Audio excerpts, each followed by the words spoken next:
benefit of also having the expensive models, though I think people played with models in D&D pretty often back then too, whereas I played with tokens the times that I played in real life. Anyway, sorry. So if you can imagine, like, I guess the behavior patterns of a nerd in the 1980s, right? I don't really think of like crazy militant fascist. Nerd culture has always had a problem with casual misogyny and like been pretty insular to guys, and they tended to be pretty gatekeepy, but that's been the case for a lot of stuff, and growing out of that has been like a long process for a bunch of different nerd properties, right? Like, you know how nowadays Star Wars is a crazy mainstream thing that, like, after lots and lots of fighting and protracted cultural battles, women are now a part of and blah blah. Remember that? No. Everything that I just said is a lie. Star Wars was a blockbuster when it originally released. Star Wars has always been a big thing. Like, that's what I'm talking about right now. That narrative of like women have been fighting to get included in the hobby. That's total bullshit for a lot of stuff. Star Wars was huge from the get-go, you know? And historically, the people most opposed to like the wokeification of Star Wars or Star Wars going SJW or whatever the fuck else, right? It wasn't hyper fans of Star Wars, right? It was usually people who were casual fans of Star Wars and hyper fans of hating women, you know? Every time these nerd battles happen where people fight against inclusivity, the mega fans of the given nerd property are usually just happy to have more people to play with. It's usually people who are on the fringe of the activity, or possibly people who aren't even a part of it, who attack inclusivity as like a proxy battle. This was huge in Gamergate, where Gamergate was driven primarily by people who knew nothing about the properties they like pretended to care about, right? Like they were outside of gaming, anime, nerd culture broadly, you know, whether it be Star Wars or Star Trek or whatever the fuck else. They make videos about inclusivity in these fields despite not caring about them themselves because they are doing the things they accuse feminists of doing, right? Trying to meddle around with things from the outside. You all get what I'm talking about here, right? Likewise, Warhammer 40k, like a lot of fringe tabletop nerd spaces, has had kind of that like grungy dude, hostile to women vibe in a lot of cases, but not openly fascist. The openly fascist sort of community tide within Warhammer 40k, the tabletop game, actually came from outside the community in 2016 with Donald Trump. See, Donald Trump is a fascist, and a lot of the people who like Donald Trump are themselves fascists, and 4chan took to calling him a god emperor and photoshopping his head on the Emperor of the Imperium of Mankind, right? One of the central characters in the lore of Warhammer 40k. A lot of these people played 40k, but a lot of them didn't, and to be honest, it didn't really matter whether or not they did, because the memes circulated outside of 4chan, and casually referring to Trump as a god emperor, or using the Imperium, the imagery of the Imperium, or of the Emperor of the Imperium, as like a shorthand for we want white nationalism, it kind of like got big anyway. But do you think the people who used that played 40k, like the game? Did they have miniatures? No. It didn't have anything to do with 40k at this point. The Imperium of Man in 40k is a fascist society. Like Warhammer, or sorry, yeah, like Games Workshop says here in the Warhammer community forum, the Imperium is driven by hate, Warhammer is not. Where they say, essentially, you know, Warhammer 40k is meant to be a hyper-satirical, over-the-top, sort of like, you know, gonzo action narrative environment for people to do miniature battles in. It's not meant to be a good guy versus bad guy story. If you think that, then you've been missing the point.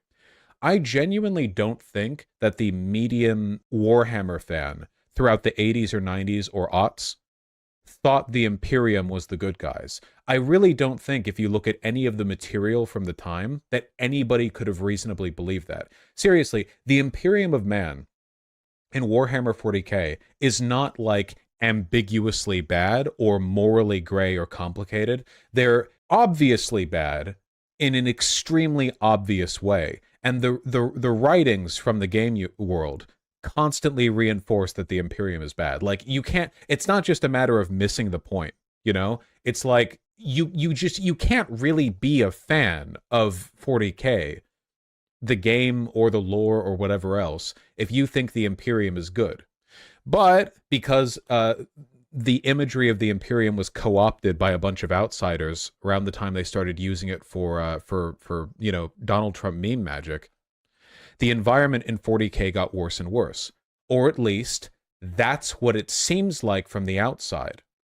Today, the Warhammer 40K community, the people who write for it, participate in it, play the game, buy the miniatures, paint the models, are more progressive and inclusive than they ever have been in the history of the game's existence.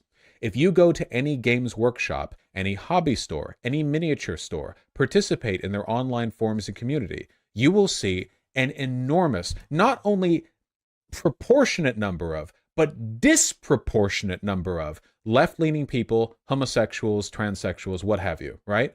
Support your local game store. Go on and check it out. I promise you, they're there.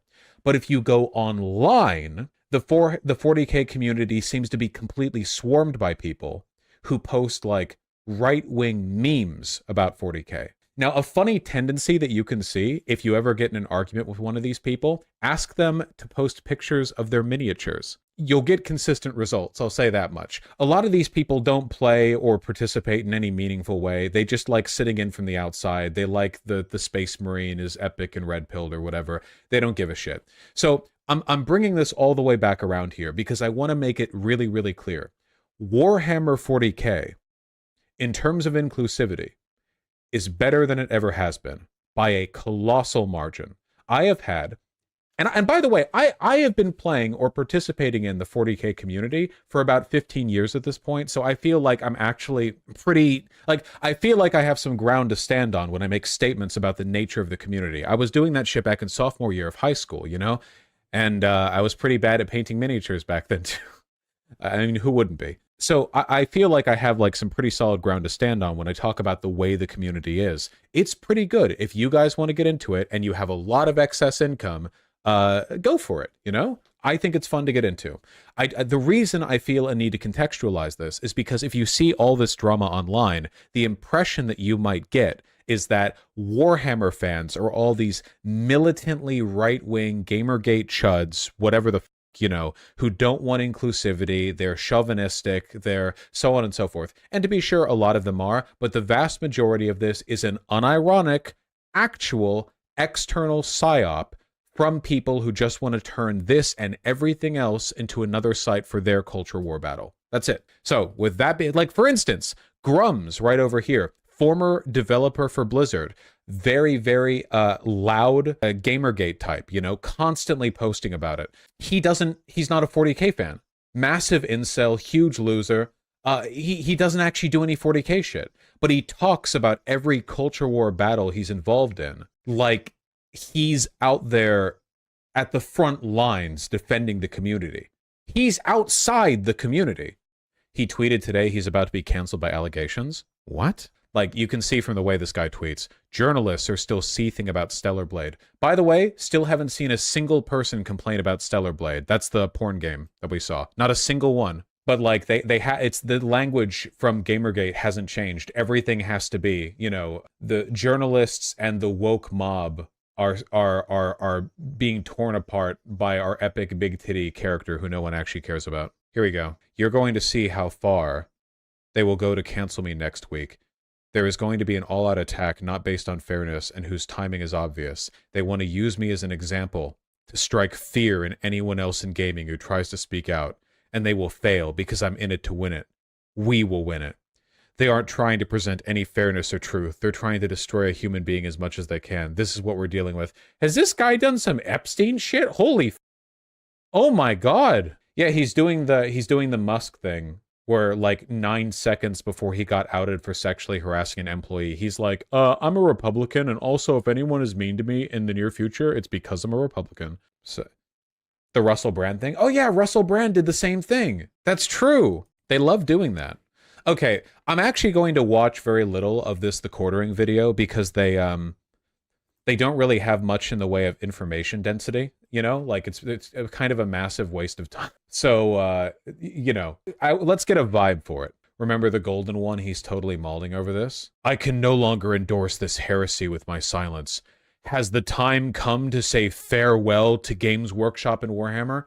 This is going to be the last time